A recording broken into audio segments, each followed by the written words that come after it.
The Dot Hack franchise, a franchise full of video games and animes all around. Dot Hack is one of those series that have been known to be, by a lot of people, actually pretty good. By some people, I've heard that the Dot Hack series is okay. By some people, I've heard it's the most amazing series they heard. But if you have never seen Dot Hack, you can watch this OVA. So basically, Dot Hack / Quantum is an OVA, 3-episode OVA released on January 28th, 2011. The producers being Bandai Visuals, Funimation, Kima Citrus, Flying Dog, Showgate, and our people that have big lobes. So basically, if you're unfamiliar with the Dot Hack series, so if you have seen the infamous Sword Art Online story, it's very similar, but this came before Sword Art Online. I believe Sword Art Online released in 2012. So this became, I think the Dot Hack franchise has been around since the start of 2000. So basically, let's start off with the story for this review. So basically, these three kids, Sakura, Marin, and Tobias, are in this MMORPG called The World, and basically like how Sword Art Online, when figuring out two main characters got stuck in the world. So basically, it's very similar to Sword Art Online story. So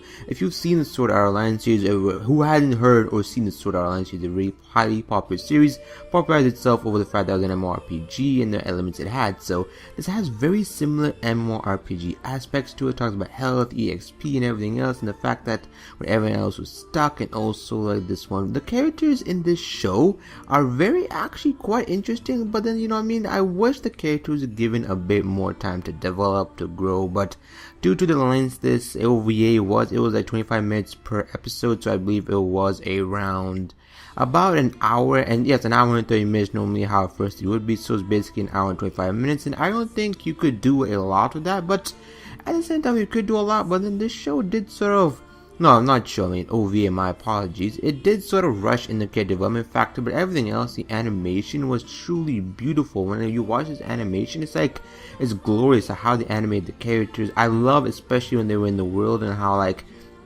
it was a little bit different from how the actual, like, you know, MMORPG game was when they got stuck, and how the rain visuals were, overall how the textures were, how everything else was. It was very good. And overall, the Dot Hack soundtrack is overall, it reminds you that you're actually playing in an MMORPG. So if you have played the Final Fantasy series, the music you're hearing currently is Fake Wings, and it reminds me of Final Fantasy very much because of how it sounds. It's from an RPG, of course, and the Dot Hack franchise is known to be like, basically the Dot Hack franchise is a video game franchise. They have over freaking 8 games, I believe, and like they have a couple animes you can watch. So I'll be discussing I'll tell you, if you're curious in the Dot Hack franchise, I will tell you the order to watch it at the end of the video. If you want to stick around for the extra, you can, cause my friend did give me the order to watch the Dot Hack franchise, and it's very long. Yet I feel like a lot of people tell me that Dot Hack is the better Sword Art Online. That's Log Horizon as well. The fact that if you like Sword Art Online, and there are people out there in this world that loved Sword Art Online, it's one of their favorite shows, which I don't judge you on that, but you should definitely check out Dot Hack. That is an immediate recommendation, because this has very similar aspects to it.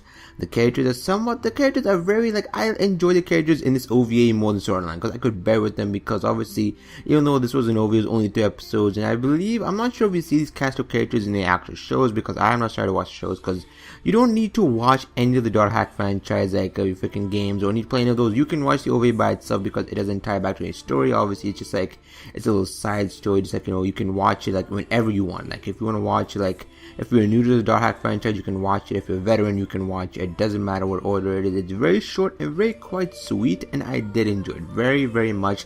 The animation being one of the best, because when I saw this animation, I was like, wow, and this doesn't look like it was made in 2011.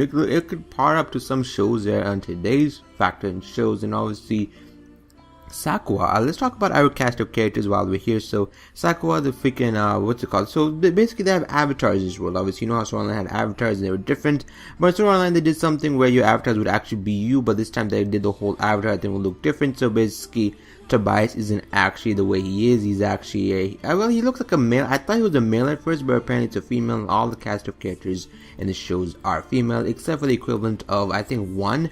His name is Hermit, and Hermit is actually quite interesting. He's very young, and he's actually in the hospital in the real world. He was supposed to be dead, but he is apparently alive, and he just wanted, this is a whole conflict of Hermit's characters, and with Sakura as well. The Hermit is apparently the god of like the whole MMORPG world, and like, you know how the other girl, the little girl apparently, who's like disguised as a child even though is an adult in the real world, to like guide people, to help people out. But Sakura, the blue-haired female, is apparently a clumsy girl who picks up everything else. She's very outgoing and very optimistic about everything else.